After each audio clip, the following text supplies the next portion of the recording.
Olá pessoal, tudo bem? A nossa equipe está responsável por fazer a apresentação do bioreator biológico anaeróbio focado no tratamento de esgoto doméstico. Esse trabalho é da disciplina de microbiologia e biotecnologia ambiental.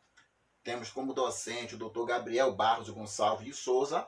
Os discentes temos Angelita da Silva, Karen de Jesus, Josiel Alves de Jesus e Maria Gabriela Nascimento. Bem, falando do nosso protótipo aqui, ele na verdade é um reator anaeróbio de manta de lodo de fluxo ascendente. O mesmo é utilizado no tratamento de esgoto por meio do lodo, formado por colônias de micro-organismos anaeróbios responsáveis pela degradação da matéria orgânica do esgoto. Nesse processo, se dá através de duas fases. Na primeira fase, as bactérias facultativas e anaeróbias, chamadas também de fermentativas, elas convertem o composto orgânicos complexos em substâncias orgânicas mais simples, principalmente em ácidos voláteis. Na segunda fase, se dá a conversão dos ácidos orgânicos em produtos finais gasosos, como o metano e o gás carbônico, por um grupo especial de bactérias, também chamada de metanogênicas. Bem, levando em consideração ainda os processos metabólicos, o mesmo se dá em 5 etapas sequenciais. A primeira delas, temos a hidrólise, que é um processo que se dá com a quebra de compostos orgânicos complexos em compostos solúveis mais simples, através de enzimas extracelulares excretadas pelas bactérias. Esse processo geralmente acontece em temperaturas abaixo de 25 graus centígrados, e a hidrólise pode limitar a velocidade da digestão anaeróbia. Outro processo está relacionado com a acidogênese. Nesse processo, as bactérias fermentativas elas metabolizam na forma intracelular os produtos solúveis resultantes da hidrólise, convertendo os mesmos em compostos orgânicos simples. Outro processo muito interessante está relacionado com a acetogênese. Nessa etapa, os produtos formados na etapa anterior, eles são transformados em substratos apropriados para bactérias metanogênicas, como hidrogênio, o dióxido de carbono e o acetato.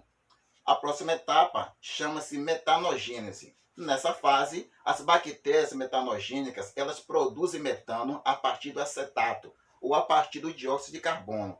O metano que é formado nessa etapa, ela é insolúvel na água, sendo liberada para a fase gasosa, e o dióxido de carbono, por ser relativamente solúvel na água, ele é liberado apenas parcialmente para a fase gasosa. Outra etapa muito importante também está relacionado com a sulfetonogênese, que utiliza essa última etapa, ela ocorre somente para esgotos que contenham compostos de enxofre, sulfatos e sulfitos, e outros compostos sulfaturados são reduzidos a sulfetos devido à ação das bactérias sulfuradoras. Bem, não podemos deixar de descrever aqui quais são os principais componentes de um bioreator.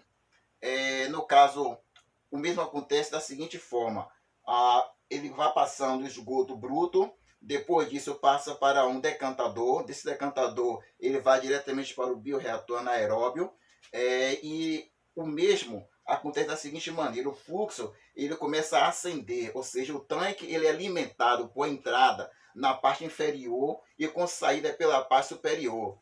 Nessa etapa aqui, as colônias de micro-organismos começam a formar glânulos que ficam suspensos no líquido, também chamado de manta de lodo, que são responsáveis pela degradação da matéria orgânica presente no esgoto. Também faz parte também desse bioreator também o separador trifásico. O mesmo é um defletor de gases, localizado na parte abaixo do decantador. Ele promove a separação entre o líquido e os gases, evitando que as partículas de lodo sejam arrastadas para fora do sistema. Os gases separados pelo defletor eles são convergidos para que o separador trifásico e em seguida para o ser coletado. E a outra parte aqui desse bioreator é o decantador, ou seja, o esgoto tratado encaminhado para o decantador, que possui um fundo inclinado para a decantação das partículas do efluente, que retornam ao reator por ação da gravidade e em seguida o efluente é liberado do reator pela parte superior. Bem, para fazer a confecção de um bioreator desse porte aqui, é necessário também levar em consideração também alguns parâmetros, né? Que são os parâmetros de projeto dos reatores. A primeira pode ser citada, se chama carga orgânica volumétrica. O que é isso? Na verdade, a quantidade de matéria orgânica ou de massa aplicada diariamente ao reator por unidade de volume. Vai depender muito da quantidade de biomassa retida no sistema e da atividade metanogênica. Outro fator também importante também do parâmetro de projeto é o tempo de detenção hidráulica, que representa o volume de líquido no reator dividido pela razão de líquido que é retirado do reator. Outro parâmetro muito importante está relacionado também com a carga biológica, que é a quantidade de matéria orgânica aplicada ao reator por unidade de biomassa presente no mesmo. Outro parâmetro importante dos projetos também está relacionado com a velocidade ascensoral do fluxo, que é a relação entre a vazão acessoral e a seção transversal do reator.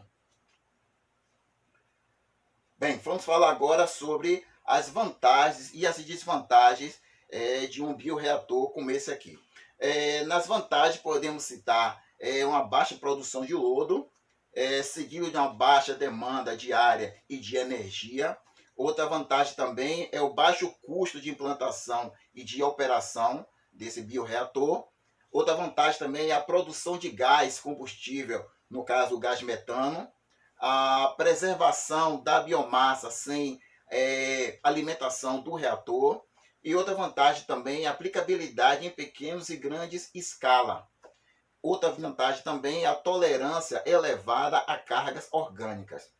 Contudo, não podemos deixar também de narrar as desvantagens desse tipo de bioreator. A primeira desvantagem é a baixa capacidade de remoção de nitrogênio, fósforo e de patogênios. A segunda desvantagem, normalmente é necessário um pós-tratamento para o efluente. A terceira desvantagem é a partida do processo pode ser lenta, na ausência de lodo de semeadura adaptada. Outra desvantagem, maior tempo de detenção hidráulica. Outra desvantagem, possibilidade de geração de maus odores e de corrosão. Outra desvantagem, eficiência em torno de 65% de remoção da DBO. E a outra desvantagem é a baixa velocidade do crescimento metamogênica. Bem, após a realização aqui do nosso experimento, foi possível descrevermos alguns resultados de algumas discussões. A primeira delas está relacionada com a eficiência do reator na biodegradação da matéria orgânica. Ela pode ser quantificada através da demanda bioquímica de oxigênio, também chamada de DBO. Outro fator é que esse valor indica a quantidade de oxigênio dissolvido necessária para que os micro-organismos realizem a biodegradação. Outro detalhe está relacionado com o valor muito alto da DBO, indica que o efluente possui uma grande concentração de matéria orgânica mesmo. Outra consideração a ser feita é, para fins demonstrativos, o resultado pode ser verificado visualmente na diferença da aparência do fluido, né? E em relação também ao odor entre o efluente bruto e o efluente tratado. Também foi possível observarmos também aqui, na nossa demonstração aqui, que esse estudo foi realizado comparando-se o valor da DBO de esgoto tratado em relação ao bruto, que no caso o inicial bruto apresentou um valor maior e depois no fluido tratado o mesmo possuía DBO bem menor.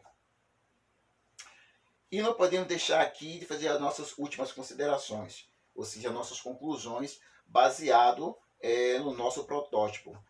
Um trabalho pode auxiliar, né, na aprendizagem de alunos, tanto do ensino fundamental, médio, de graduação, visto que o mesmo pode ser utilizado em um tratamento de esgoto residencial, A segunda consideração a ser feita é o protótipo utiliza materiais recicláveis de baixo custo, podendo ser facilmente confeccionado por qualquer aluno.